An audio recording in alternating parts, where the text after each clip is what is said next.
I'm on page 233 of our Osborne book, Statistical Functions, exercise 3, using round up, round down and forecast. In this exercise, we're going to use the functions round up, round down and forecast, utilising an existing spreadsheet. So to do this exercise, we're going to need T6 round. We want to open that up and save it as T6 exercise 3A. It should look like it is on my page. In A5, we want to enter the text rounded head count.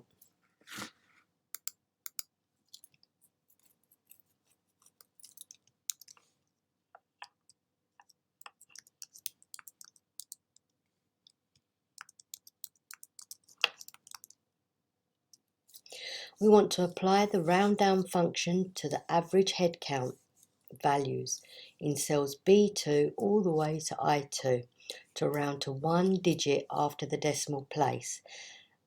Place the results in B5 all the way through to I5. So here we're going to do a round down function.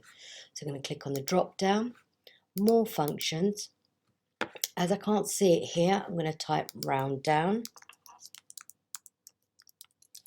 and then select it. So here I want to enter the number that I'm looking at.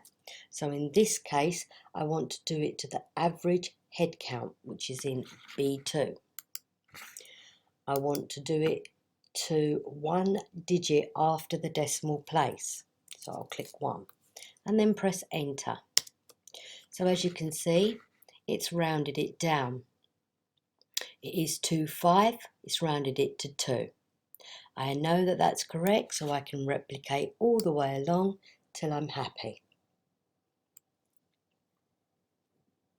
I want to change the format of cells of B5 all the way to I5 to just display 2 decimal places. So I'm going to right click, format cells, and change it from 4 decimal places to 2.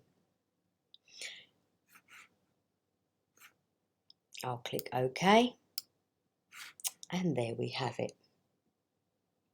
We want to change the rounded head count values to round down to now be 0 decimal places.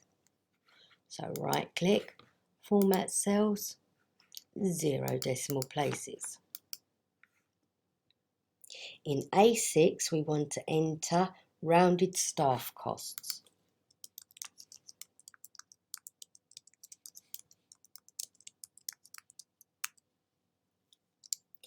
Here we want to apply a round up function to the staff costs in cells B3 to I3, rounding up to the nearest 100.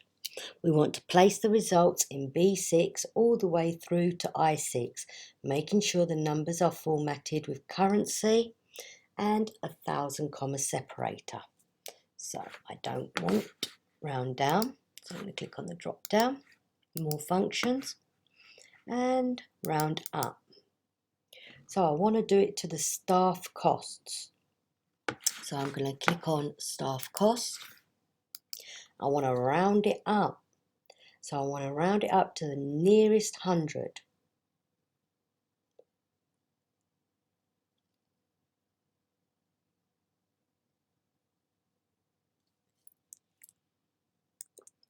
So as 100 has 2 decimal places, I'm going to go -2 and click OK.